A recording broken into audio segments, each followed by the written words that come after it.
Hello, I'm Fast Lawyer with Oculus Rift Reviews. Today we're going to review and play Hellsplit Arena VR, a game on the Steam store for the HTC Vive, Oculus Rift, and Windows Mixed Reality. Now, this does work on the Valve Index, but there are some issues. You might want to read the community forums if you're on the Valve Index.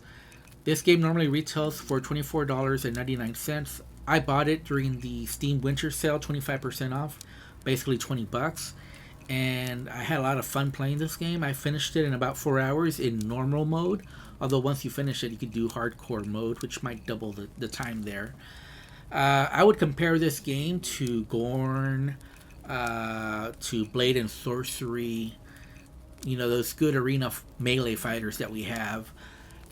This one is probably in between Blade and Sorcery and Gorn as far as arcade or sim. I think it falls in the middle.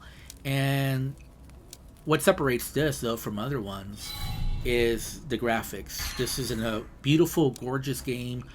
There's 4 different arenas and 4 different bosses, and just the 3D models, the environments all look good. The arenas all look beautiful. There are lots of weapons to unlock, from basically your axes, your swords, and your blunt weapons. And then you have your armor, your leather armor, your plate armor, your different shields, and along with some potions. You have your healing potions, and you have your fire, ice, and poison potions to help you defeat enemies. Enemies range from skeletons to just regular looking zombies type, undead type enemies, and then they go from that to armored. Some of them will have like a shield and all kinds of different weapons. And yes, this is the Christmas update. They have little elf hats, and so got a little update today, and that was the update, little elf hats on some of the undead. The cool thing about this is that there's also traps around the arena. So you'll have like a spinning blades around, or you have like little spikes that go up, or you'll have a little board spike where you can push enemies to. The physics are pretty good. Obviously, it's not as good as Blade and Sorcery, but nonetheless, it's still pretty good, especially for the arcade fun that this is. And like I said, I think it's like a nice compromise between a Gorn and between a Blade and Sorcery, and it just melds together really good. I had a lot of fun playing this game. I thought for the most part, using the different weapons was interesting. Although I will say the fighting system is not as complex or as in-depth as I would have liked. So, for example, this is not Dark Souls in VR, although it does have like a Dark Souls vibe. The action, the gameplay is not Dark Souls. So, no, it's not like you're going to have to memorize enemy attack patterns, although the last boss is a little tricky. That's about the closest thing to the Dark Souls vibe, but nonetheless, it's still pretty fun, and you'll get somewhat of a workout in this game.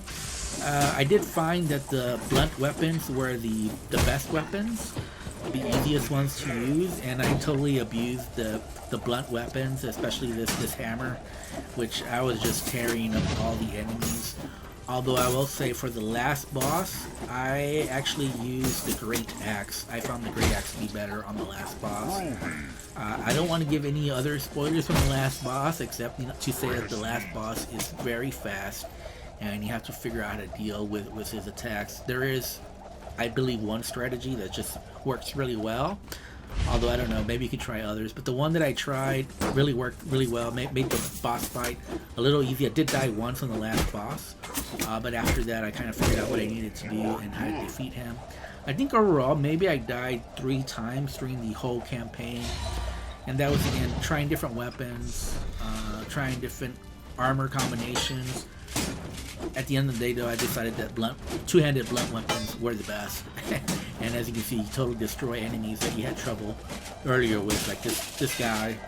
A lot more difficult without this two-handed hammer here, where you just absolutely destroy enemies. I would have liked to seen more different types of dangers than the ones the traps that were here. I felt like a lot of times you didn't really have to watch where you were going because these traps tended to be on the edges of the map versus being just randomly on the map.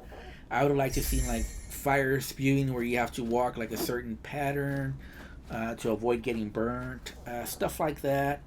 Definitely, I think I would have liked to have seen some ranged enemies. I think that would have added a lot of complexity to the combat system, and definitely would have made like having a bow and arrow or a crossbow a necessity, or even magic. Right now, it's all melee. It is fun, but at the same time, it's not very complex. And once you learn what the game wants you to do, that's become a little repetitive.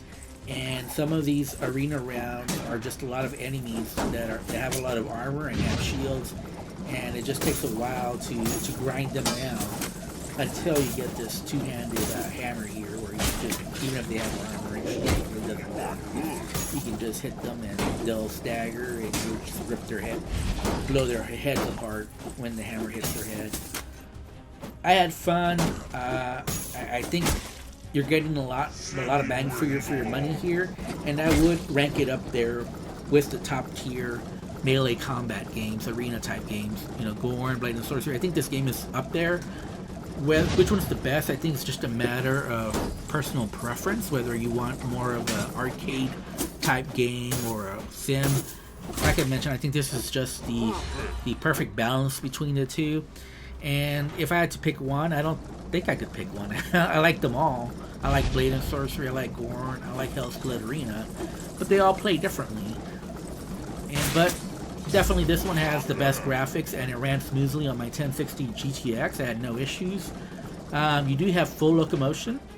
You do have smooth turning, but the smooth turning is a little slow. You also have snap turning. I think maybe the snap turning was better, just because the smooth turning is just a little too slow for my taste. I kind of wish this game was a little bit more strategic, a little bit more like Dark Souls. But overall, it's still a lot of fun. There's a lot of gore. You can dismember enemies. You can definitely go for weak spots. Like if you're using a sword, I think it's a lot more strategic because you really have to find those weak spots with a sword versus the two-handed hammer, where I can just wail away on enemies just basically anywhere. And it doesn't. All I have to do is avoid damage, really. So basically, go in, swing. If I see them attacking, quickly get out. And as soon as they're done with their attack animation, just go right in and smash them. And usually I was able to beat all the enemies with that same strategy, just repeated until the very last boss, where I had to change up that strategy just a little bit.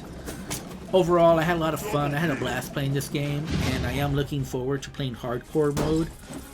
I'm a little afraid though that hardcore mode is just the enemies having more health, more armor sooner, and you having a harder time upgrading your weapons to something viable. I hope that's not the case. I don't know yet. The devs have been responsive. They've been continuously updating the game, and they do have an exciting roadmap for the future. Look forward to new weapons and new enemies. Overall, I give this game an 8 out of 10. I think it's great. It belongs up there with Gorn, with Blade and Sorcery. I'm Fast Lawyer. I'm with Oculus Rift Reviews. Thanks for watching. Merry Christmas, and have a Happy New Year. Goodbye.